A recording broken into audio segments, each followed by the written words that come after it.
Before heading into recess this week, the House narrowly passed a blueprint for Democrats' $3.5 trillion budget proposal. That plan had been at a standstill after a group of 9 Democrats threatened to tank the bill unless House Speaker Nancy Pelosi agreed to first hold a vote on a bipartisan infrastructure bill. This breakaway caucus was working against the intentions of party leadership, including the Biden White House, to try and prioritize one bill out of a pair that was intended to be passed in tandem. CBS News political analyst Jamelle Bouie writes in the New York Times, the 9 Democrats making Nancy Pelosi's life harder are making a big mistake. He explains the party holding the White House almost always loses seats in the midterms, and Democrats, quote, can fret and tinker and try to save yourself, or you can do as much as possible with the time you have in power. Voters may not reward productivity, but they almost always punish failure. And now Jamelle Bouie joins me now from Charlottesville, Virginia. He is, of course, a CBS News political analyst and an opinion columnist for the New York Times. Jamelle, thank you for taking the time to join us and break down this entire complicated issue. Explain your theory here. Why are these 9 breakaway Democrats making things harder for their party and themselves? So I think that they don't understand themselves as making things harder for themselves. I think they see themselves as being in a tenuous place because they don't want to vote for a large spending package, which is what the reconciliation bill is. They don't think they'll be able to defend that package.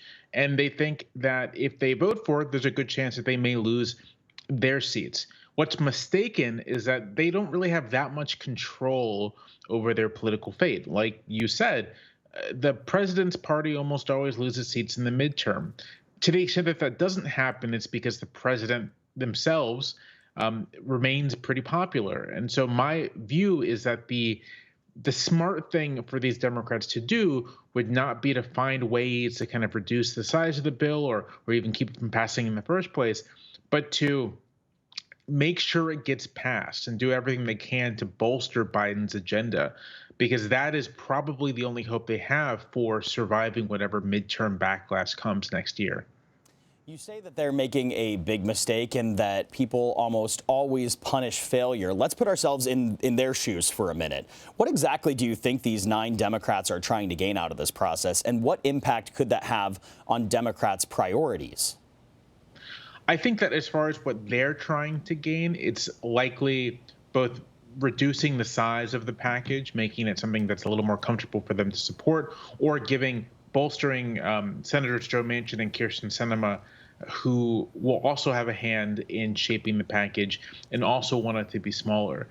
I also think that there is this view that part of how one establishes one's independence is by, taking a stand against one's own party. And I think this is a good deal of this, that by presenting themselves as antagonists to Nancy Pelosi, who is known as a very liberal Speaker of the House, they can maybe get some bipartisan bona fides with their independent voters in their districts. But again, the problem is that elections are just completely nationalized.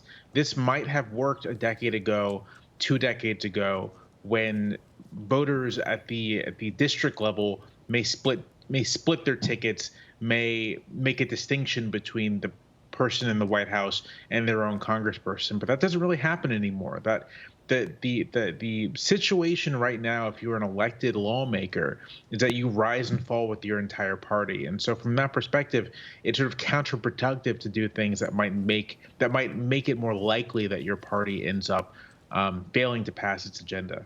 Yeah, and doing so, they're really exposing some serious fault lines within the Democratic Party. What does this tell you about the next year and a half of governing from this Congress?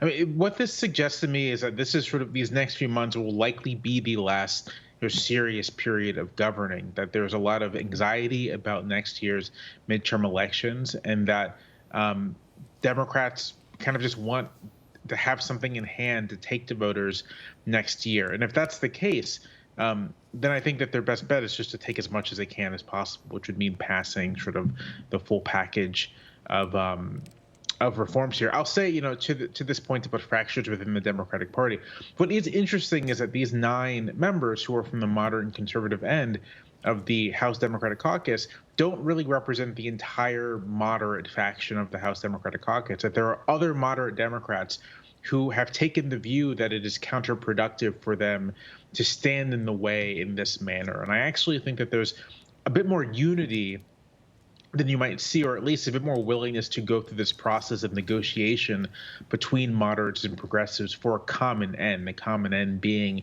passing some legislation that people on both sides want to see happen. Yeah, no, we're showing this calendar right now. Lots of deadlines, lots of votes that still need to happen in the next month. It's a busy month, September.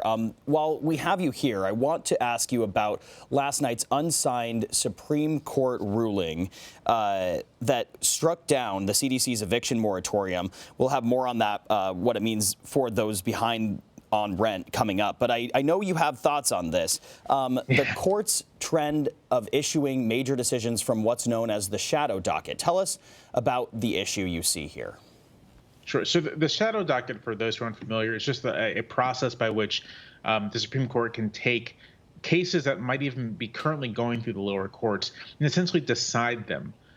Go through the facts that have been collected thus far and make a decision, and they can, either they can stay something, they can, as we saw last night, strike down something, and there's no requirement in using this process of hearing oral arguments, of even putting forth an opinion, and certainly not signing an opinion. So you can sort of make far-reaching decisions about live legal issues without going to the process that we usually associate with the Supreme Court decision. So far, this has mostly been done on statutes, but not necessarily constitutional law. But that's where we are. And my issue with this is that it's an abuse of power, more or less. That yes, the Supreme Court has this authority, and we seem to be okay with it having this authority, but striking down statutes in the middle of the night with unsigned opinions, without hearing oral arguments, for decisions that will affect millions of Americans, seems to me kind of incompatible with how we imagine a representative system is supposed to work. That at the very least, advocates for supporters of the CDC's eviction moratorium should have been able to make a case to the Supreme Court. So I have broader critiques of the court, but I think in this particular situation, it is very troubling to me to see the court time and time again make major decisions in a process that really lacks any transparency or ability for recourse. Yeah, especially something that impacts millions of Americans. Jamelle Bouie, thank you so much for your time and, as always, your insight. Thank you so much for having me.